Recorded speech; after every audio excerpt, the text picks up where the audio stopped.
E tão impecável quanto esta pintura, conhecida mundialmente, será essa entrevista. Existem profissionais em atuação em cargos políticos que passam despercebidos da mídia por se dedicarem aos bastidores dos interesses sociais. Aqui no estado de São Paulo, nós temos um desses exemplos. Um jovem advogado de 37 anos, bacharel, mestre em Direito pela Faculdade de Direito Largo São Francisco, Universidade de São Paulo, a USP. E desde janeiro de 2011, ele exerce o cargo de presidente da Corregedoria Geral da Administração do Estado de São Paulo. Ele foi secretário adjunto da Justiça, da Defesa da Cidadania, secretário adjunto de Emprego e Relações do Trabalho, secretário-diretor-geral do Tribunal de Alçada Criminal, secretário da Casa Civil do município de Jundiaí, diretor executivo da Fundação Instituto de Terras do Estado de São Paulo, EITESP, e gerente nacional da Secretaria de Estado dos Direitos Humanos do Ministério da Justiça. Na sociedade civil, ele é conselheiro do Instituto São Paulo contra a Violência, da Fundação Mário Covas e da Oficina Municipal, e membro da Comissão Justiça e Paz da Arquidiocese de São Paulo. Então é com muita alegria que eu recebo este jovem totalmente dedicado aos direitos e interesses da sociedade paulista, que é o doutor Gustavo Ongaro. Obrigado, Gustavo, por ter vindo. Eu que agradeço. Montar, por favor. Deixa o seu agradecimento por minha conta. Grande satisfação. Está na sua casa, você sabe. Muito obrigado. Gustavo, na sua apresentação, eu mencionei o seu cargo de presidente da Corregedoria Geral da Administração do Estado de São Paulo. O que é a Corregedoria Geral? No que ela atua? Quais foram os resultados práticos desse ano que passou, 2011? A Corregedoria é um órgão voltado ao controle interno da administração e tem uma missão muito nobre, que é zelar pelos princípios constitucionais que regem a administração pública, ou seja, a legalidade, o respeito às leis no dia a dia dos servidores, da prestação do serviço público, a moralidade, a publicidade, ou seja, tudo que acontece na área governamental tem que ser de conhecimento público, tem que haver transparência.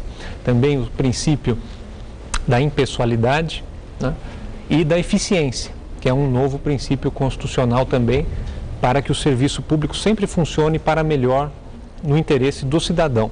Então a Corregedoria, ela faz apurações de irregularidades, ela recebe, portanto, denúncias, ela também atua por amostragem, fiscalizando obras, fiscalizando convênios, e ela se vale da tecnologia da informação para ter mais eficiência. Então hoje, com o ferramental tecnológico, é possível uma ação que dê conta de um estado tão grande como é o nosso estado de São Paulo. Para exemplificar com uma referência concreta positiva, e já falando de um bom resultado de 2011, é o sistema de monitoramento dos contratos de serviços terceirizados. O que é isso? Serviço terceirizado é a limpeza da escola, é a vigilância do posto de saúde, é o serviço de xerox que tem lá na repartição pública, todos esses serviços de frota de veículos para atender o deslocamento dos servidores, de todos os setores. Hoje são aproximadamente 10 mil contratos para atender todo o estado de São Paulo em todo o seu território. Como fiscalizar 10 mil contratos? Seria a minha pergunta. Nessa dimensão quase continental do nosso estado. Esse mistério. Eu já acho dificílimo. Agora, 10 mil agora eu acho quase impossível. Como que isso é feito? 5 corregedores conseguem fazer esse trabalho, por quê? Um grande esforço governamental ao longo de várias gestões, começou a época do governador Mário Covas, para padronizar os critérios de contratação, fazer pesquisa de preço e agora, recentemente, pregão eletrônico para todas essas contratações. Então, tudo é contratado pela internet.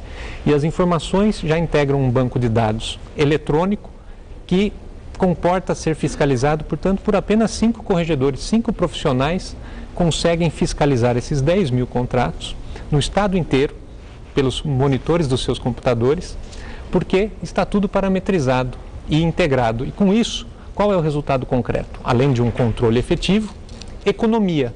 Por quê? Qualquer valor praticado nesses contratos que esteja acima do referencial, o corregedor cobra do gestor uma redução. E com essas reduções, São Paulo conseguiu economizar o ano passado 6 milhões de reais, só com essas pequenas reduções, e este mês de janeiro, O governador Geraldo Alckmin deve estar assistindo o seu programa ao lado da dona Lu, vai ficar contente em saber. No mês de janeiro... Um beijo para esse casal querido. Um beijo. No mês de janeiro, a economia foi de quase 4 milhões de reais. E, ou seja, não é irregularidade. Eram pequenos valores que estavam um pouquinho acima da referência. Com essa fiscalização efetiva, reduziu-se esse valor ou se fez uma nova licitação, um novo pregão, e o Estado economizou. Então esse é um dos resultados positivos que inclusive ensejaram uma premiação.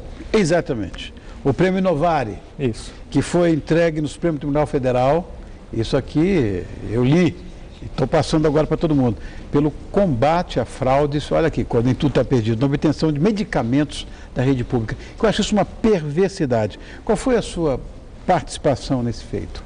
Essa foi uma iniciativa muito importante da Corregedoria, não é à toa que a Corregedoria conquistou o maior prêmio, né, da Justiça Brasileira, agora no final de 2011, justamente pela relevância dessa ação de inteligência que identificou uma situação que estava lesando o Estado de São Paulo. Ou seja, havia condenação do Estado para fornecer medicamentos a pessoas que deles não precisavam.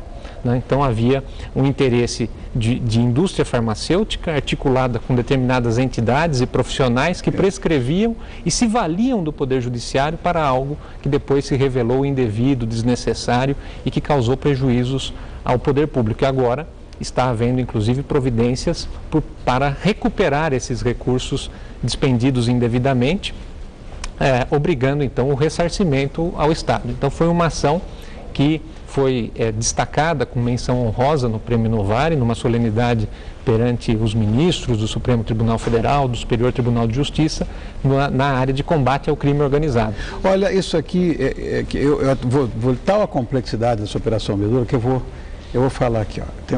Que uma notícia recente envolveu aí na mídia, envolvendo a sua direta atuação, né, na Operação Medula 3, que foi responsável pela desarticulação de uma quadrilha formada por 12 integrantes, está aqui, que desviavam remédios de alto custo de venda proibida, na maioria contra o câncer. Olha que coisa perversa da rede pública e da rede privada. Isso causou um prejuízo, segundo os números que eu tenho aqui, de 10 milhões aos cofres públicos e principalmente aos pacientes que recebiam esses medicamentos gratuitamente do governo do Estado. Então, eu queria que você resumisse aqui essa operação e orientar o que os hospitais, o que as clínicas devem fazer para não caírem no golpe dessas quadrilhas, né? E eu vou repetir, de uma perversidade jamais observada. Um absurdo. E esse, de fato, é um aspecto importante. Todas as pessoas, ao comprarem medicamentos, elas podem observar atentamente o rótulo. Os medicamentos que são adquiridos pelo poder público, esses mais caros, oncológicos, para o tratamento do câncer, eles quase sempre têm uma inscrição no sentido de que a comercialização é proibida. Por quê? Justamente foram remédios adquiridos pelo Estado, pelos governos, para distribuição pelo SUS, gratuitamente, para a população que necessita desses tratamentos. Então, muitas vezes, no rótulo do próprio remédio, na caixa do remédio, está escrito que a comercialização, ou seja, a compra e venda, é proibida, porque aquele medicamento foi adquirido pelo poder público. Ou seja, a mera observação daquilo que está sendo comprado, né, pode muitas vezes ser um fator que desestimule essa rede criminosa. E claro que essa operação realizada em conjunto com o Ministério Público do Estado de São Paulo, com a Polícia Civil, que foi muito atuante, e com a autorização judicial para os mandados, né, que ocorreram de busca e apreensão, de interceptação telefônica, que revelou essa quadrilha funcionando, desviando remédios de 3 hospitais aqui do Estado e fazendo essa comercialização, inclusive para fora do Estado. Teve prisão no Rio de Janeiro e o ano passado nós já tínhamos também levado a prisão no Distrito Federal e também outras situações aqui em São Paulo. Então nós entendemos que com essa operação realizada agora, essa organização criminosa sofreu um grande baque e nós esperamos que essa prática então cesse para que essa sangria, né, na saúde não continue a prejudicar quem precisa. Que é pior ainda, uma maldade. A semana passada o governador esteve aqui no programa, sentado exatamente nesse lugar. Era um outro cenário, mas era exatamente essa posição anatômica. E nós estamos falando que o nosso povo, culturalmente, tem uma visão muito paternalista em relação ao governo. A culpa é do governo, o governo não faz, o governo não dá. Enfim, a gente sabe que até certo ponto é assim mesmo, que nós somos confiscados mensalmente os nossos haveres, esse dinheiro não nos retorna em nenhuma circunstância, com educação, com saúde, com segurança. Não falando da esfera estadual, estou falando do poder público de uma forma geral. Então, é muito duro a gente pagar imposto no final do mês, como eu falei, quem é funcionário deixa 4 meses do salário para não ter isso de volta. Então, acho louvável essa ação. E eu perguntei para ele, falei com ele dessa história paternalista por parte do brasileiro, e ele disse, a gente não está aqui para cobrar nada, governador. O que eu acho que o povo brasileiro tem que ter consciência de como ele pode fazer para ajudar. Exatamente. Então, essa é a minha pergunta. O que nós, população, podemos fazer para ajudar nessas ações? Pode-se fazer muito. E, felizmente, eu sinto que isso vem acontecendo. Essa maior participação, maior envolvimento com temas de interesse de todos. A Corregedoria vem recebendo, em média, 3 denúncias por dia. Nós temos um canal eletrônico pela internet, o Denúncia Online, pelo site da Corregedoria, que é corregedoria.sp.gov.br, de modo que qualquer suspeita, qualquer irregularidade, qualquer situação indevida nos vários setores da administração, né? Na educação, na saúde, na habitação, no meio ambiente, qualquer situação que possa gerar alguma suspeita do cidadão, ele pode e deve apontar para que isso seja apurado, né? Para que uma situação indevida não prospere. E isso tem acontecido. Outra forma também muito interessante e inovadora é o que está acontecendo, o processo de conferência de transparência e controle social. Isso é uma novidade. Normalmente, o Brasil já está acostumado a fazer conferências na área da educação, de criança e adolescente, não é? De questão dos idosos, e agora este ano uma novidade. Então nós estamos aqui no estado de São Paulo com uma grande mobilização, 95 cidades estão fazendo a sua conferência de transparência e controle social. Na capital de São Paulo será no dia 27 de fevereiro e depois haverá conferência estadual em 30 de março. Uma oportunidade para que as pessoas coloquem também suas sugestões, né, sobre o que fazer para evitar desperdícios na área pública, combater corrupção, situações que podem aperfeiçoar, né, a transparência e o controle. Então, quero convidar aos seus telespectadores para que participem. Nós estamos hoje com uma conferência virtual até o fim deste mês de fevereiro, aceitando então sugestões, dicas ou críticas, né, pela internet no site da conferência, que é consocial.sp.gov.br. É só repetir? Consocial de conferência, né, de controle social. Então é consocial com n.sp.gov.br. Você vê, né, que o Brasil vive as voltas com um monte de denúncias de corrupção, de má utilização do dinheiro público, são coisas que a gente tem visto diariamente, entre outras mazelas nacionais. Na verdade, nem tudo está perdido, a gente está vendo que a Corregedoria pode fazer muita coisa, inclusive com a nossa ajuda para mudar esse quadro. E eu acho que tem até, ou seja, esse crescimento, por exemplo, das redes sociais, da internet mesmo, como vocês espertamente estão sugerindo, né? Esse desejo por informações cresce também, junto. Eu acho que a transparência governamental hoje é uma exigência nos governos modernos. Eu acho que isso está absolutamente correto. Então, eu soube que São Paulo também está lançando o seu portal, que foi acabado de ser dado o seu endereço aqui, e mais ainda, eu acho que nós também temos assistido a problemas de nível federal com utilizações de ONGs fantasmas, isso também vai ajudar muito, que são usadas para desviar recursos, falando de internet, né? Para desviar recursos públicos. Então, São Paulo tem enfrentado essa questão de forma absolutamente estoica, eu tenho visto. Então, estou esperando a sua... Essa é uma novidade muito importante também. Começou agora em janeiro, o Cadastro Estadual de Entidades. Estão sofrendo, esse estoicismo, eu sei, porque batem pesado em vocês também. Exatamente, e as coisas têm que melhorar. Precisamos aperfeiçoar os mecanismos institucionais, as formas, né, de acompanhamento dos repasses de recursos públicos. Por isso o Portal da Transparência abre ao cidadão, qualquer cidadão interessado, não precisa colocar os seus dados pessoais, não precisa ter senhas, né? A intenção é, de fato, dar transparência. O governador fala que a luz do sol é um grande desinfetante, né? Então, precisa expor ao sol, abrir aos olhos de todos. Ele, como médico, sabe o que está dizendo, né? E, portanto, o portal da transparência se presta a isso.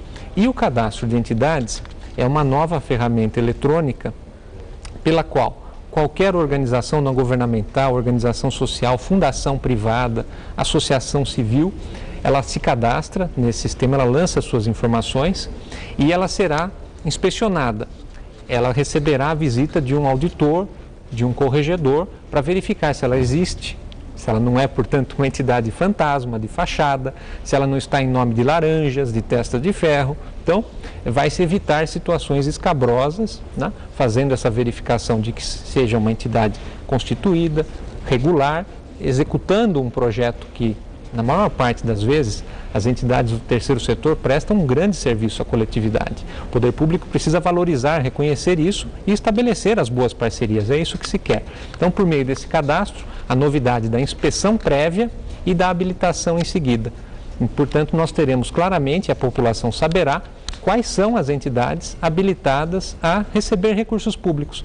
Qual é a entidade benevolente do seu município que desenvolve um projeto com crianças, com idosos, com portadores de deficiência. Tudo isso estará no portal da transparência e no cadastro de entidades como uma nova forma, né, de avançar no que é do interesse coletivo. Olha, eu estou aqui te agradecendo, viu, por esses esclarecimentos, mais uma vez repetindo que nem tudo está perdido. Este nosso convidado, o doutor Gustavo Ongaro, é presidente da Corregedoria Geral da Administração de São Paulo, que é um órgão vinculado à Secretaria da Casa Civil, aqui do nosso estado, e vamos deixar a porta aberta para quando ele quiser voltar aqui para contar mais novidades. Obrigado, viu, Gustavo? Eu que agradeço. Viu? Muito sucesso nessa sua iniciativa, vou repetir, estoica, porque apanham para